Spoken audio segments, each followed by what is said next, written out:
Hello and welcome back to the channel. আশা করি সবাই ভালো আছে, সুস্থ আছো আর খুব আনন্দেই আছো।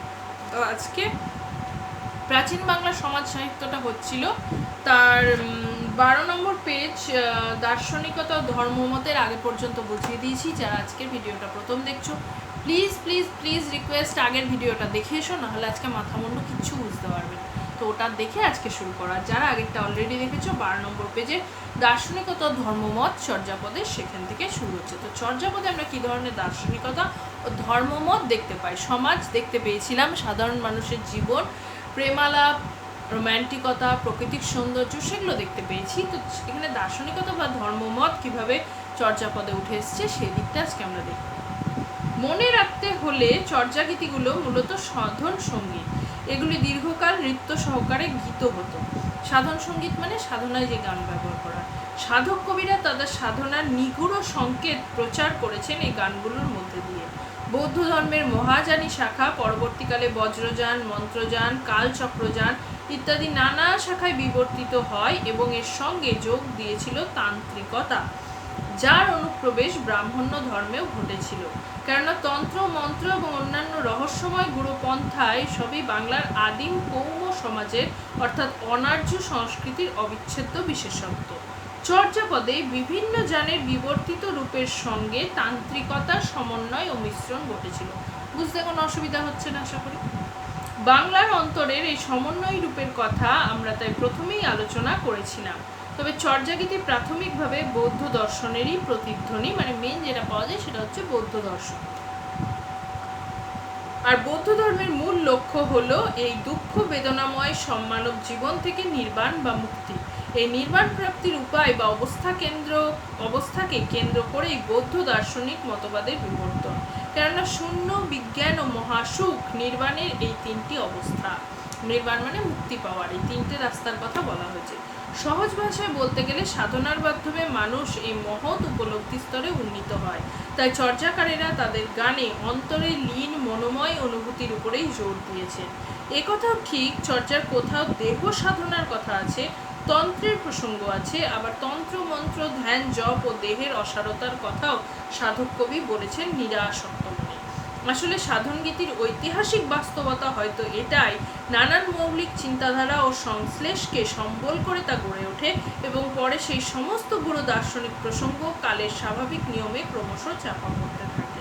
একমাত্র তার স্বতন্ত্র মানবিক আবেদনটুকু চিরকালীন হয়ে থেকে যায়। যে একই ব্যাপার, যে কোনো মৌলিক চিন্তাধারা বা সংশ্লেষকে সম্পর্ক করে যে জপ, তপ, সাধন বা ধর্ম যেগুলো, সেগুলো আস্তে আস্তে কী হয়ে যায়, যুক্তি, তর্ক বা বিজ্ঞান মনস্কতার আড়ালে ধামাচাপা পড়ে যায়। যদি সেখানে কোনো মানবিক আবেদন থাকে, মানুষের জীবনের প্র্যাকটিক্যাল কিছু থাকে, তাহলে সেটাই চিরকালীন হয়ে যায়। একই পথে হেঁটে বৈষ্ণব গান, বাউল গান, মুর্শিদা গান, নাচ সাহিত্যের দেহযোগের গান, শাক্ত পদাবলী প্রভৃতি সাধন সঙ্গীত হয়েও আধুনিক মানুষের কাছে নিঃসঙ্গ অসহায় মনের বেদনাময় আকুতির শিল্পিত প্রকাশ হিসাবেই সর্বোচ্চ সমাদর পায়। এই যে সমস্ত জিনিসগুলোর নাম বললাম, বৈষ্ণব গান, শাক্ত পদাবলী, এগুলো মধ্যযুগের সাহিত্য। এখানেও পড়বে ধর্মের আড়ালে কীভাবে মানুষের কথা বলা হয়েছে, মানুষের সাধারণ, এটাই বলা হয়েছে ধর্মের সঙ্গে যখন প্র্যাকটিক্যাল জীবন বা মানুষের নিজের সাধারণ জীবনের প্রকাশ ঘটে, তখন সেটাই বাস্তব থাকে। আর যেটার সাথে বাস্তব জগতের কোনো মিল নেই বা কোনো মিলমেশি নেই, খাপি খায় না, সেটা আস্তে আস্তে সময়ের সঙ্গে সঙ্গে অবসলিউট হয়ে যায়। ভাষা ও উত্তরীতিকা। চর্যাপদের ভাষাকে কেউ কেউ বলেছেন সন্ধ্যা বা সান্ধ্য ভাষা। এটা খুব আসে, চর্যার ভাষা কি? হ্যাঁ, এটা প্রশ্ন আসে। অর্থাৎ সন্ধ্যার ম্লান আলোয় যেমন রহস্যের প্রহেলিকা থাকে, অস্পষ্টতা থাকে, তেমনি চর্যার ভাষাও আধেক স্পষ্ট, আধেক অস্পষ্ট। তার কিছুটা বোঝা যায়, কিছুটা বোঝা যায় না। এইটাকেও আসে যে কেন সন্ধ্যা ভাষা বা সান্ধ্য ভাষা বলে, এটা উত্তর। আচ্ছা, কেন আধেক বোঝা যায়, বোঝা যায় না কেন? কারণ কারো কারো মতে এগুলো সাধনার জন্য, সাধনার গান, দেবদেবীকে সাধনার উদ্দেশ্যে লিখিত হয়েছিল, এবং কারো কারো এই যে যেমন বলে দিলাম, এগুলো একটা সাহিত্য রচনার উদ্দেশ্যেই হয়েছিল। তো কোনটা যে এক্স্যাক্ট, সে কবিরা তো আর ডাইরেক্টলি সাথে কারোর সাথে কনভারসেশন হয়নি, এক্স্যাক্টলি যে কী হয়েছিল, কারণ প্রত্যেকটা পদেরই ডুয়েল মিনিং আছে। কখনো সেগুলো দেখা যাচ্ছে সাধনা, কখনো তার মধ্যে থেকে সাহিত্যর মূল্য আসছে। পড়ে যেমন দুটো পদ দেখালাম, তাই এটা যেহেতু আবছায়া, তাই এটাকে বলা হয় সান্ধ্য বা সন্ধ্যা ভাষা। মতান্তরে সন্ধ্যা শব্দের অর্থ সম্যক ধ্যান, অর্থাৎ সম্যক ধ্যানের মাধ্যমে যে ভাষার পাঠোদ্ধার সম্ভব, যেটা বললাম। মনে রাখতে হবে আজ থেকে প্রায় 1000 বছর আগের ভাষায় চর্যাপদ লেখা, সুতরাং বাংলা ভাষার আদিম ও অপরিণত স্তরের লক্ষণ এখানে খুঁজে পাওয়া যায়। স্বাভাবিক, ভাষাও তো চেঞ্জেস না, মানে আজ থেকে 100 বছর আগের বাংলা আর আজকের বাংলা যদি পুরনো বাংলায় লেখা পড়ো, আর আজকের যে ভাষা আমরা বাংলা সরকারি যে কথা বলি সেই ভাষা কি একই? দুটোই তো বাংলা, তো চেঞ্জেস হচ্ছে। আজকের বাংলায় তো কত ইংরেজি শব্দ, কত বৈদেশিক শব্দ, এবং এটা যত যে জিনিসকে আমরা ক্রমাগত ব্যবহার করছি তার তো মডিফিকেশন হবেই। যে জিনিস সেটা হোয়াট এভার ইট ইজ, যার আমরা নতুন নতুন করে, যেমন ধরো রান্নার গ্যাস, আমি ফর এক্সাম্পল মনে এলো বললাম, আগে খড়কুটো দিয়ে উনুনে, এখনও গ্রামে প্রত্যন্ত গ্রামে হয়, তারপরে সেখান থেকে স্টোভ, গ্যাস, এখন গ্যাসেরও কত ভ্যারিয়েশন, গ্লাস স্টোভ, তারপরে তোমার ইন্ডাকশন, ইলেকট্রিক প্রেশার কুকার, কত কিছু হচ্ছে না। তো এই যে যেটা জিনিস, এটা তো আমাদের দৈনন্দিন জিনিস, খাবার রান্না করতে হবে। তো এই যে বেসিক নিডসটার উপর ডিপেন্ড করে একটা জিনিসের কত মডিফিকেশন, এরকম একটা উদাহরণ দিলাম, ফট করে মাথায় এলো তাই। যে জিনিসই ক্রমাগত আমাদের 24 ঘন্টা ডেলি লাইফে কাজ লাগবে, ভাষাও তেমন। কথা বলছি যে এত বক সকাল থেকে রাত, তো এটা ছাড়া তো চলবেই না। সে যে ভাষা, আমরা বাংলা নিয়ে কথা বলছি তাই বাংলা, যে ভাষা, সেটা তো মডিফিকেশন তো হবেই, স্বাভাবিক। এই অপরিচয়ের দূরত্বকে অতিক্রম করতে বললে দুর্বোধ্যতার আড়াল ভেঙে আমরা গানগুলির মধ্যে যে কাব্যরস, সমকালীন লৌকিক জগতের প্রাণবন্ত ছবি আছে তা প্রত্যক্ষ করি। স্বাভাবিক, আজকের ভাষা স্বাভাবিক, আর বাংলা ভাষা অনেক, মানে আজকে যে আমি একটা কথা বলছি রেকাবি, বাংলা ভাষা কিন্তু এর মানে কি? প্লেট। জানো? অনেকেই জানো না, তাই? কারণ এটা কোনো দোষের না। কেন জানো না? কারণ এই ভাষাটা আজকে ব্যবহার হয় না। তেমনই প্রাচীন সাহিত্যে এরকম অনেক পুরনো ভাষা হয় যেগুলো আজকের দিনে আমরা ইউজই করি না। আরাম কেদারা, চেয়ার, কে বলে আরাম কেদারা এখন? তো এই যে বলে না কেউই, জানি। তো এবার এমন অনেক ভাষার শব্দ আছে বাংলায় যেগুলোর মানেই আমরা জানি না, তো সেগুলোর এক্স্যাক্ট মানে বের করে তার পাঠোদ্ধার করে সেই পুরো বিষয়টার মানে বোঝা, এটা তো একটা দুষ্কর ব্যাপার। তো পুরোটা হয়েছে, তার যা ছবি, হয়তো অনেক ভাষার এখন আমরা মানেই বের করতে পারিনি, বা ভুল মানে, সেটা হয়তো তখন সেই ভাষাটা সেই অর্থে ব্যবহারই হতো না। বিবাহ মানে কি? বিয়ে না, যদি তোমরা অপভ্রংশ পড়ো, বিবাহ বলপূর্বক বহন, এটা এসছে কোত্থেকে? যে আগে প্রাচীনকালে যখন কোনো রাজায় যুদ্ধ হতো বা কোনো ডাকাত বাড়িতে হামলা করতো, বলপূর্বক মেয়েকে বহন করে নিয়ে যেত। তো এখন কি বলপূর্বক বহন হয়? এখন বিয়ে মানে তো বিয়ে, একটা ম্যারেজ সেরিমনি। তো দেখেছো, একই শব্দ বিবাহ তখন যে অর্থে ব্যবহৃত হতো এখন সে অর্থে না। তো আমরা হয়তো এমন অনেক শব্দ আছে যেটা এখন যে অর্থে ব্যবহৃত হয় সেটাই জানি, তখন হয়তো ওই শব্দটা পার্টিকুলার পুরো অন্য অর্থে ব্যবহৃত হতো।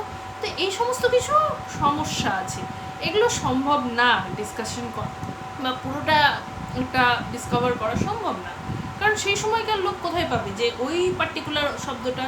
তো একটা মোটামুটি আইডিয়া, মানে 100টার মধ্যে যদি আমি 20টা না জানি, 80টা শব্দের অর্থও ঠিকঠাক জানি, তো একটা মোটামুটি পুরো প্যাসেজটার সম্বন্ধে আইডিয়া হয়ে যায়। তো এটাও সেরকমই একটা আইডিয়া।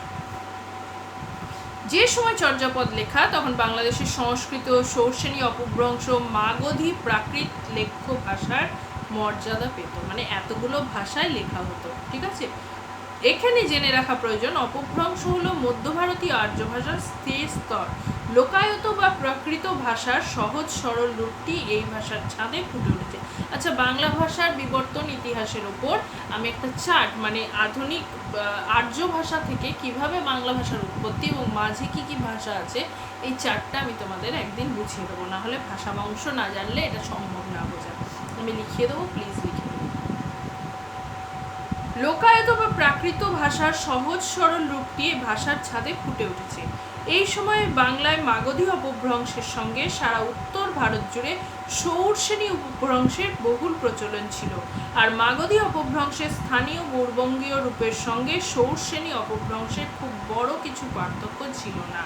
তাই স্বাভাবিকভাবে হিন্দি, মৈথিলি, ওড়িয়া ভাষারও চর্যাপদের উপর তাদের দাবি জানিয়েছেন। কিন্তু ভাষাচার্য Suniti Kumar Chattopadhyay origin and development of Bengali language বইয়ে বৈজ্ঞানিক বিশ্লেষণের মাধ্যমে চর্যাপদ যে বাংলা ভাষার পূর্বসূরি তা প্রমাণ করে দেখিয়েছেন। খুব সংক্ষেপে বললে তার যুক্তিগুলো ছিল, যা যা আছে বলছি। তো আগে এই প্রশ্নটা আসে, পাঠ করো, কোন কোন লেখ্য ভাষা তখন মর্যাদা পেত বাংলাদেশে কোন কোন ভাষা, বাংলা, এই সংস্কৃত, সৌর্সেনী, অপভ্রংশ এবং মাগধী প্রাকৃত। আর একটা যে কোন কোন ভাষা তাদের চর্যাপদকে নিজেদের প্রাচীন ভাষা মানে নিজেদের প্রাচীন গ্রন্থ বলে দাবি করেছে।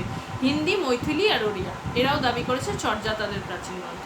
কিন্তু সুরন্তী কুমার চট্টোপাধ্যায় যে যুক্তিগুলো দেখিয়েছে, এক, চড়িলে জানতে বুঝিয়া প্রভৃতি শব্দ ইলে ইতে ইয়া যোগ করে অসমিকা পদ সৃষ্টি, মানে চড়িলে জানতে বুঝিয়া এরকমভাবে, হইল জিতেন প্রভৃতি শব্দে ইলো যোগ করে অতীতকালের ক্রিয়াপদ গঠন হয়েছে, যেগুলো বাংলার বৈশিষ্ট্য। করিব, যাইবে, ইব যোগ করে ভবিষ্যৎকালের ক্রিয়াপদ গঠন হয়েছে। এক, দুই, চৌষ্ঠী প্রভৃতি সংখ্যাবাচক শব্দের রূপ। আর ডম্বি, হরিণার প্রভৃতি এর বিভক্তি যোগ হয়ে সম্বন্ধ পদ সৃষ্টি করেছে, মানে বাংলা ব্যাকরণ অনুযায়ী এই শব্দগুলো দাঁড়ায়। এই শব্দগুলো বাংলা ব্যাকরণকে প্রতিষ্ঠা করতে পারে, তাই এগুলো বাংলা ভাষার অঙ্গ, এটাই যুক্তি। বাহবকে গ, বরে ইত্যাদি গৌণ কর্মে কে, ক, রে বিভক্তি প্রয়োগ। সাঙ্গ, মাঝ, অন্তর ইত্যাদি অনুসর্গের পদ হিসাবে ব্যবহার। আপনা মাংসে হরিণা বৈরী, নিজের মাংসের জন্য হরিণ নিজেরই শত্রু। বর্ষণ, গোহালি, কিস দুষ্ঠ বলন্দে, দুষ্টু গরুর চেয়ে শূন্য গোয়াল ভালো প্রভৃতি বাংলার একান্ত নিজস্ব বাগধারার প্রয়োগ। তাহলে গ্রামাটিক্যালি দিক দিয়ে চর্যায় যে ভাষা ব্যবহৃত হয়েছে তাকে তিনি প্রতিষ্ঠা দিয়েছেন যে গ্রামাটিক্যালি দিক দিয়ে দেখতে গেলে এটা পুরো চর্যাপদ বাংলারই প্রাচীন গ্রন্থ। এইসব ভাষাতাত্ত্বিক নিদর্শন এবং সহজ কোমল নদীময় বাংলার রূপচ্ছবি থেকে নিঃসংশয়ে প্রমাণিত হয় চর্যাগীতি বাংলার প্রাচীনতম পূর্বসূরি। আমি লিখিয়ে দেবো, তাও বললাম যে সুরন্তী কুমার চট্টোপাধ্যায় চর্যাগীতি যে বাংলারই প্রাচীনতম গ্রন্থ এই বিষয়ে কি কি যুক্তি দিয়েছিলেন এটা আনসার আমি লিখিয়ে দেবো, আমি জাস্ট বলছি, পড়াচ্ছি তো তাই। সমাজ আর লৌকিক জীবন কিভাবে উঠে এসছে। আমরা এই অধ্যায়ের আরম্ভই চর্যাগতির সমকালীন সমাজ রাজনৈতিক পরিস্থিতির একটা আভাস দেওয়ার চেষ্টা করেছি, কেননা এই গানগুলি বস্তুত খুঁটিনাটির মধ্যে প্রাচীন বাংলার লৌকিক জীবন প্রচলিত হয়েছে। সেই সময় দরিদ্র নিম্নবিত্ত বাঙালি জীবনের দুঃখ দুর্দশার অন্ত ছিল না। যেমন বলেছে এখানে, টালও তো মোর ঘর নাহি পরবেশী, হাড়ি তো নাহি নীতি আবেশী, মানে টালের ওপর আমাদের বসবাস, টালও তো মোর ঘর নাহি পরবেশী, কোনো পরিবেশই নেই, জনশূন্য জায়গায় টালের ওপর আমরা বাস করি। টাল মানে ঘরের টালির ছাড়। হাঁড়িতে ভাত নেই নীতি আবেশী, হাঁড়িতে ভাতই নেই, বেশিরভাগ দিনই আমাদেরকে উপোস করে থাকতে হয়। বেঙ্গ সংসার বডিল যাও, দুহিল দুধু কি বেনতে ছামায়, অথচ ব্যাঙের সংসার ক্রমশ ভেঙেই পড়েছে। কেন? চারিদিকে জল, তাই চারিদিকে ব্যাঙে ঘোটায় ভরে যাচ্ছে। এখানে লক্ষণীয় বাঙালির প্রিয় খাদ্য এই ভাত। যোগেশচন্দ্র রায় বিদ্যানীতির মতো আদি অস্ট্রালদের প্রধান খাদ্যবস্তু ছিল ভাত। আদি অস্ট্রালদের, যেটা ইন্দো আরিয়ান যেটা বলা হচ্ছে, তাই বাঙালির খাদ্যভাসে ভাতের এই ভূমিকা আদি অস্ট্রালদের কাছ থেকেই পাওয়া, পরে যা বাঙালি সংস্কৃতির সঙ্গে ওতপ্রোত হয়ে গেছে। এছাড়াও পরনে ছেঁড়া কাপড়, ভাঙা কলসি, জীর্ণ করে ঘরের চাল, উড়ে যাওয়া মাটির দেওয়াল, গলে পড়ার ছবি, এক লহমায় সবরই ডোম ডোমিনী নিষাদ প্রভৃতি সমাজের প্রান্তীয় মানুষগুলির নিঃস্ব নিরানন্দময় জীবনের দৈনন্দিন বাস্তবতাকে স্পষ্ট করে তোলে। এটা আরও অন্যান্য পদে, এখানে একটা পদ, এগুলোতে না, অন্য জায়গায় এগুলো পাওয়া গেছে, যে কুড়ি ঘরে থাকা, মাটির দেওয়াল গলে, যেমন অতিরিক্ত বর্ষার বৃষ্টি হলে মাটির দেওয়াল গলে জল পড়ে। এখন প্রত্যন্ত যে গ্রাম, অন্তর্জ শ্রেণীর লোকরা সবরই ডোমডোমিনী তারা যেখানে থাকে এগুলো দেখা যায়। তো এগুলো আমাদের বাংলারই নিদর্শন। এই অভিশাপগ্রস্ত জীবনে একমাত্র বিনোদন ছিল যূথবদ্ধ নাচ গান, গ্রামীণ উৎসব। এখনও যেগুলো আমরা একটু গ্রাম বাংলার দিকে দেখতে পাই, ওদের এন্টারটেনমেন্ট বলতে এটাই। তাই যৌথ নাচ গানের প্রসঙ্গ বারবার বিভিন্ন চর্যাগানে ফিরে ফিরে আসে, আর সেই সঙ্গে ঘর গেরস্থালি আর বিবাহের প্রসঙ্গও সে যুক্ত হয়। মাদল বাজিয়ে বরের বিয়ে করতে যাওয়া, কর্পূর দিয়ে পান খাওয়া এবং বধূ সাজে অলঙ্কৃত রমণীর বাসর ঘরে অন্যান্য মেয়েদের ভিড় করার ছবিও কবিতায় অনায়াসে উঠে আসে। আর কি কি দেওয়া যাচ্ছে, তাহলে দৈনন্দিন স্ত্রী আচার, বিয়ের যে ছবি সেগুলোও দেখা যাচ্ছে। সে সময় বিবাহে বরপক্ষ যৌতুক নিত এবং বেশি যৌতুকের লোভে নিজ জাতের মেয়েকে বিয়ে করতেও দ্বিধা পেত না। মানে জাতপাত ছিল, তার মানে জাতপাত ছিল, কিন্তু বেশি টাকা পেলে নিচু জাতের মেয়েকেও বিয়ে করত। এই সত্য কাহ্নপাত ভব নির্বাণে পরহ মাদলা চর্যা 19 নম্বর ডম্বিকে বিয়ে করার মধ্যে দিয়ে পাঠককে জানিয়েছেন। মানে ডোম নিচু জাতি সমাজে, তাকে বিয়ে করা, কারণ অনেক টাকা পাবে। তখনকার দিনে রাত্রে চোর ডাকাতেরও উপদ্রব ছিল। মধ্যরাত্রে চোর বউয়ের কর্ণাভরণ খুলে নিয়ে যায়, দুলি দুহি পিটা ধরন না যায়, তাই চোর আটকানোর জন্য প্রহরীও প্রয়োজন হতো। শোনো বাহ তহ তা পাহাড়ি, মানে এই যে বিভিন্ন পদে চোর চুরি গেছে, কর্ণবালা চুরি গেছে, তার মানে কি চোরের উপদ্রব ছিল। শোনো বাহ তথা প্রহরীর কাজ করো, মানে কি পাহারা দেওয়ার বন্দোবস্ত ছিল।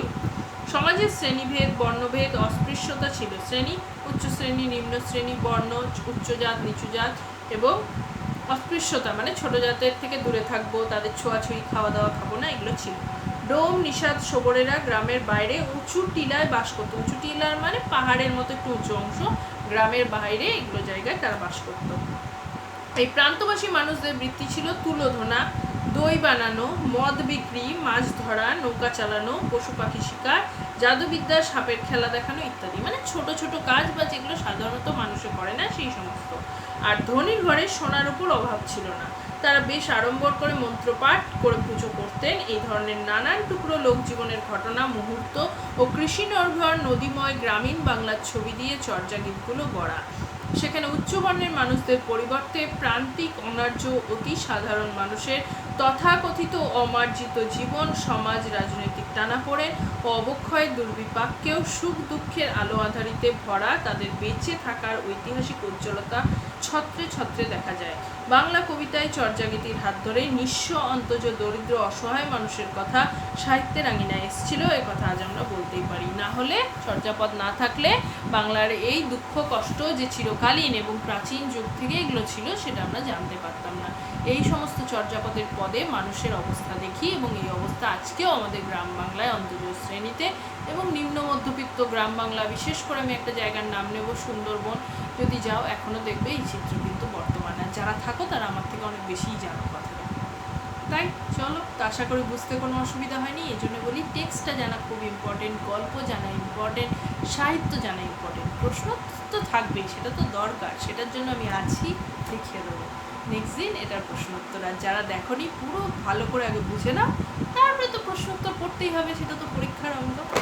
ঠিক আছে, যদি ভালো লাগে প্লিজ চ্যানেলটাকে লাইক শেয়ার সাবস্ক্রাইব করো, আর কেমন লাগছে অবশ্যই কমেন্টে জানিও। কোনো প্রশ্ন থাকলে বারবার বলি সেটাও করো। আর দেখা হবে নেক্সট দিন প্রশ্নোত্তরের সাথে, ততক্ষণ ভালো থেকো।